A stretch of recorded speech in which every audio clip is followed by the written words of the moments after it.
안녕하세요. 스마트코인 트레이딩입니다. 메타버스가 미래의 먹거리다 라는 이야기는 많이들 들어보셨죠?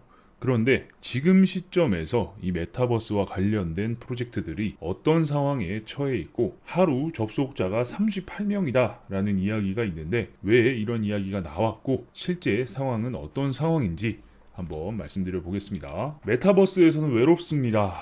디앱 레이더라는 곳에서 디센트럴랜드에 하루 접속자가 38명이다 라는 이런 이야기를 했습니다.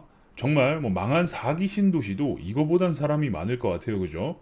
시총 13억 달러짜리, 그러니까 약 2조 원 가까이 되는 이런 거대 메타버스 플랫폼의 접속자가 적을 때는 38명까지 떨어진다는 이런 사실, 정말 충격적이죠. 이런 식으로 DM 레이더라는 곳에서 폭탄을 한번 투하한 적이 있습니다. 그렇다고 샌드박스는 다르냐? 샌드박스도 적을 때는 400명대다라고 이야기를 했는데 샌드박스와 디센트럴랜드의 어마어마한 이 시총이 과연 지금 유지가 되는 시총이 맞냐라는 의구심이 들 정도죠. 이 이야기만 들어보면 그렇다라는 겁니다.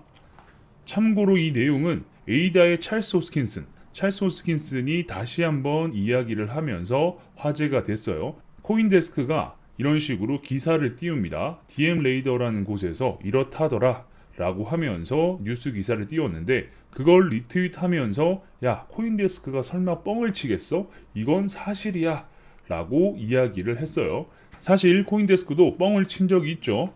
다들 기억할지 모르시겠지만 코인데스크는 월마트가 라이트코인 결제 허용을 한다라고 뉴스 기사를 내보내면서 라이트코인이 급격한 상승을 보여주고 그 이후로 바로 하락을 하는 그런 상황이 펼쳐졌죠. 그때 라이트코인을 매수하신 분들은 코인데스크발 찌라시와 함께 비트코인 하락으로 인한 마이너스까지 이중으로 마이너스를 맞았다라고 볼 수 있는 거죠. 그래서 피해자가 몇 명이냐라고 이야기할 수 있는데 출처를 받아서 그대로 적다 보니까 자기도 모르게 휘말렸다라고도 볼 수 있겠죠.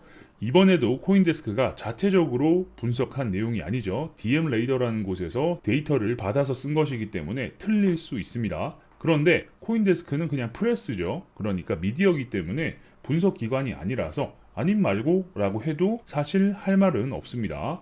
일단 이 뉴스가 퍼지면서 디센트럴랜드 측 관계자들은 화들짝 놀랐을 것 같아요. 그죠? 하루 이용자 수가 38명이다 이런 소리가 돌게 되면 본인들한테는 큰 타격이죠. 어쨌든 이거 자체가 사실이어도 큰일이고 사실이 아니어도 큰일인 상황입니다.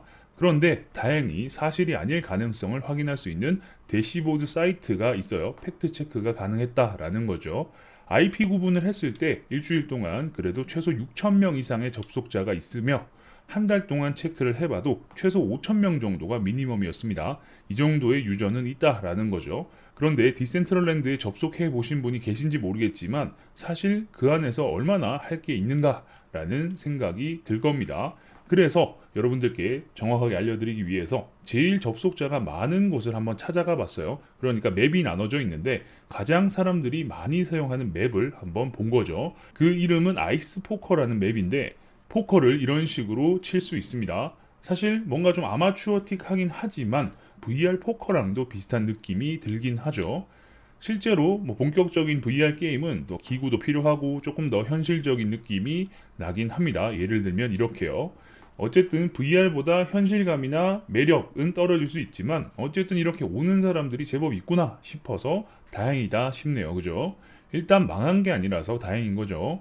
그 외에도 파밍, 게임 등이 있긴 한데 재밌는 건 삼성도 여기에 들어가 있습니다. 837X라는 곳이 있는데 과거에 삼성이 디센트럴랜드에 땅을 구매했다 이런 이야기 들어보신 적 있으실 거예요. 그죠? 그 뉴스로 가격이 오르기도 하고 했었었는데 사실 삼성뿐만 아니라 많은 기업들이 메타버스 시대가 열린다는 것에 발맞춰서 디센트럴랜드에 땅을 사놓기도 했었죠. 어쨌든 이걸 보면 그냥 사실 여러 가지 하고 있는 것 같지만 삼성 홍보센터 정도로 볼 수 있을 것 같아요. 굳이 여기까지 사람들이 찾아오진 않겠지 싶지만 방문자 수로 따지면 그래도 상위에 있는 편입니다.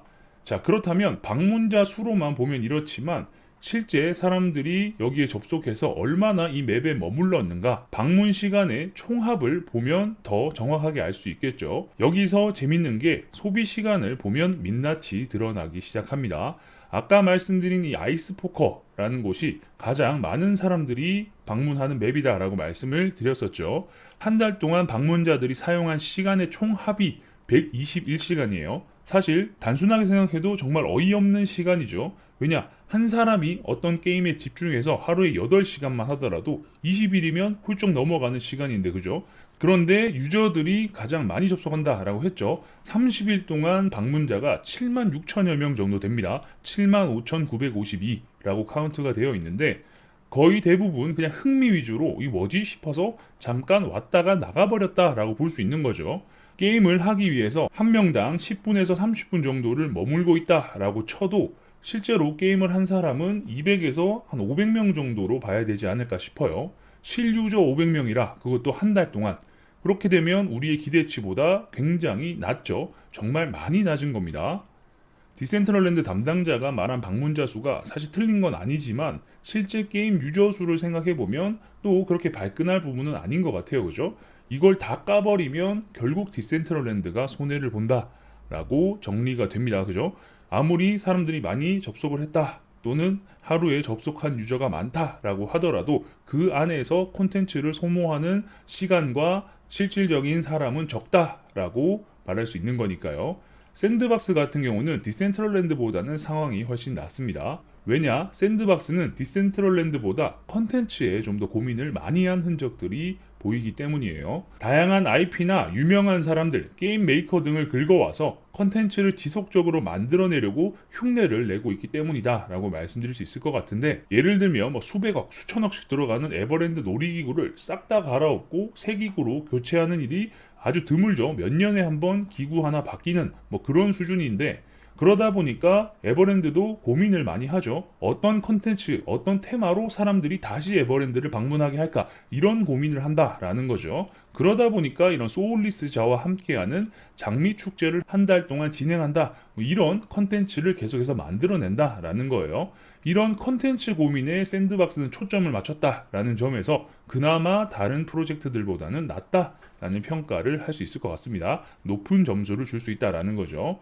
페이스북, 메타처럼 VR 기기를 만들기도 어렵고 소프트 파워 쪽을 구축하는 쪽으로 선회한 것은 사실 밑빠진 독에 물 붓기처럼 보일 수도 있죠. 그런데 방법이 없어요. 왜냐? 접근성에 문제가 또 있기 때문이죠. VR이 있어야만 게임을 할 수 있다, 뭐 이런 것도 아니고 어떻게든 쉽게 샌드박스에 접속을 하게끔 만들어야 되기 때문에 소프트 파워에 힘을 줄 수밖에 없다라는 거고, 뭐 원래 다 이렇게 하는 거죠. 새 쇼핑몰을 열면 방문자들한테 각티슈 돌리고 연예인 불러가지고 사인회도 하고 그러는 것처럼 어쨌든 이런 식으로 가야 된다라는 겁니다. 누가 블록체인으로 제대로 된 메타버스 프로젝트가 있냐라고 물어보면 아직은 좀 허접하긴 해도 그래도 샌드박스라는 게 있다 라면서 보여줄 만은 하다라는 거예요. 그리고 샌드박스 같은 경우는 새로운 시즌이 오픈될 때마다 이런 알파 패스를 만들어서 샌드박스 500개 보상해준다, 이런 식으로 계속해서 사람들이 흥미를 가질 만한 요소도 만들어주고 있고, 새로운 시즌을 오픈하면서 새로운 컨텐츠들을 계속 생산해내고 있다라는 점에서 충분히 이런 것들을 운영할 수 있는 역량도 있다라고 말씀드릴 수 있겠습니다. 하지만 현실적으로 숫자는 여전히 잔인하죠. DM 레이더 기준으로 보면 이런 샌드박스조차 많아봐야 4,500명이 동시 접속으로 집계를 했어요. 얘네들은. 디센트럴랜드는 많을 때 675명으로 집계를 했습니다. 아직은 가야 할 길이 아주 멀죠. 그래서 이런 수치에 화들짝 놀라서 우리 사람 많거든 이라고 발끈할 게 아니라 적어도 어떤 식으로 사람들을 더 끌어들이고 오랫동안 머물게 할 수 있을지 전략을 세우는 게 더 맞을 것 같습니다. 샌드박스는 그걸 할 능력도 있고 나름 방향성도 있다라고 보여지니까요. 그죠? 어쨌든 이 상황을 디센트럴랜드나 샌드박스를 투자하고 계신 분들이 보신다면 김연아가 짓는 이런 표정을 지을 것 같아요. 좀 어이없는 상황이기도 하죠. 그리고 이 시총이 정말 유지되는 게 사실일까? 이런 의구심도 들기도 합니다. 그래서 어쨌든 이 프로젝트가 빠르게 대안을 찾고 새로운 컨텐츠를 잘 만들어서 또 많은 사람들이 몰려올 수 있게끔 만드는 게 가장 중요하겠죠.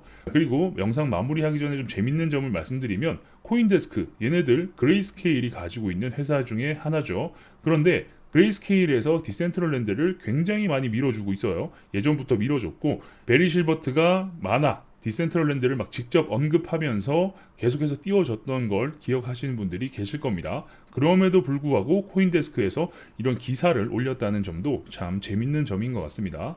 이게 과연 계열사를 까는 건지 아니면 언론의 자유로 봐야 하는 건지 참 재밌는 부분인데, 어쨌든 또 이런 사실을 알게 되고 또 이런 사실이 퍼지면 프로젝트들도 느슨해지지 않고 계속해서 노력할 수 있는 원동력이 되니까 투자자들도 정확한 정보를 알 수 있는 환경이 구축되면 당연히 좋은 거겠죠. 계속해서 여러분들께 디센트럴랜드 그리고 샌드박스 그리고 메타버스와 관련된 새로운 정보들이 나오게 되면 빠르게 알려드릴 수 있도록 노력하겠습니다. 영상이 괜찮으셨다면 구독과 좋아요도 눌러주시고요. 알림 설정을 눌러놓으시면 누구보다 빠르게 새로운 정보를 받아보실 수 있으니까 구독, 좋아요, 알림 설정까지 눌러주시면 감사하겠습니다. 그럼 전 다음 영상에서 뵙겠습니다. 감사합니다.